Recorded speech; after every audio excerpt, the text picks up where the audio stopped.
शांतिदूत श्री कृष्ण।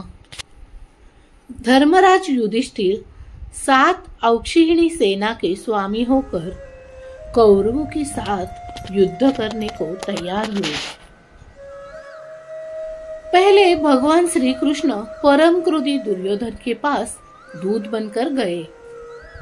उन्होंने 11 औक्षिणी सेना के स्वामी राजा दुर्योधन से कहा, राजन, तुम युधिष्ठिर को आधा राज्य दे दो या उन्हें 5 ही गांव अर्पित कर दो, नहीं तो उनके साथ युद्ध करो। श्री कृष्ण की बात सुनकर दुर्योधन ने कहा, मैं उन्हें सुई की नोक के बराबर भूमि भी नहीं दूंगा। हाँ, उनसे युद्ध अवश्य करूंगा। ऐसा कहकर वह भगवान श्री कृष्ण को बंदी बनाने के लिए उद्यत हो गया।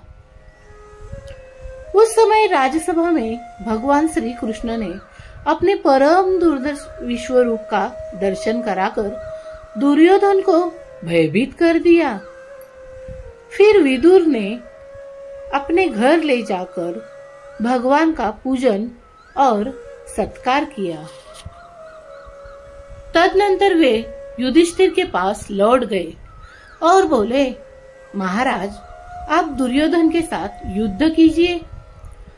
युधिष्ठिर और दुर्योधन की सेनाएं कुरुक्षेत्र के मैदान में जा डटी।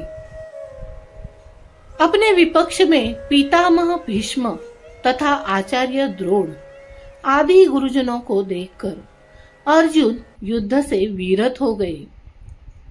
तब भगवान श्री कृष्ण ने उनसे कहा, पार्थ, भीष्म आदि गुरुजन शोक के योग्य नहीं है। मनुष्य का शरीर विनाशशील है, किंतु आत्मा का कभी नाश नहीं होता। यह आत्मा ही परब्रह्म है, मैं ब्रह्म हूँ। इस प्रकार तुम उस आत्मा को समझो। कार्य की सिद्धि और असिद्धि में समान भाव से रहकर कर्मयोग का आश्रय ले, क्षात्र धर्म का पालन करो। श्री कृष्ण की ऐसा कहने पर अर्जुन रथारूढ़ हो युद्ध में प्रवृत्त हुए। उन्होंने शंखध्वनि की दुर्योधन की सेना में सबसे पहले पितामह भीष्म सेनापति हुए। पांडवों के सेनापति शिखंडी थे। इन दोनों में भारी युद्ध छिड़ गया। भीष्म सहित कौरव पक्ष के योद्धा उस युद्ध में पांडव पक्ष के सैनिकों पर प्रहार करने लगे और शिखंडी आदि पांडव पक्ष के वीर कौरव सैनिकों ने अपने बाणों का निशाना बनाने लगे।